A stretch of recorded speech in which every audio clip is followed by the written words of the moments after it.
बिस्मिल्लाहिर्रहमानिर्रहीम। अस्सलाम वालेकुम। आप देख रहे हैं शमाल एचडी न्यूज़ और मैं हूं ईशा रानी। आपको एक अहम खबर से आगाह करते चलें। पीडीएम हुकूमत ने 16 माह सिर्फ अय्याशियां की और कर्जे लिए, मुल्क को बहरानों की तरफ धकेला। फैसल वोडा ने मजीद कहा कि खुशाइंद बात है कि मुकदमा दोबारा खुल गए।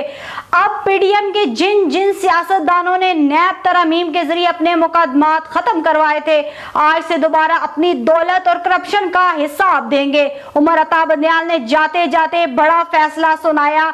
उम्मीद है नए चीफ जस्टिस काजी फायद ईसा कौम को मायूस नहीं करेंगे और हकीकी इंसाफ करेंगे।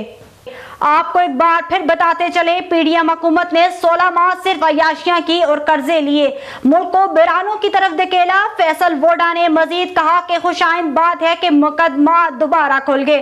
अब पीडीएम के जिन सियासतदानों ने नैब तरमीम के जरिए अपने मुकदमात खत्म करवाए थे, आज से दोबारा अपनी दौलत और करप्शन का हिसाब देंगे। उमर अता बंदयाल ने जाते जाते बड़ा फैसला सुनाया। उम्मीद है नए चीफ जस्टिस काजी फायद ईसा कौम को मायूस नहीं करेंगे और हकीकी इंसाफ करेंगे।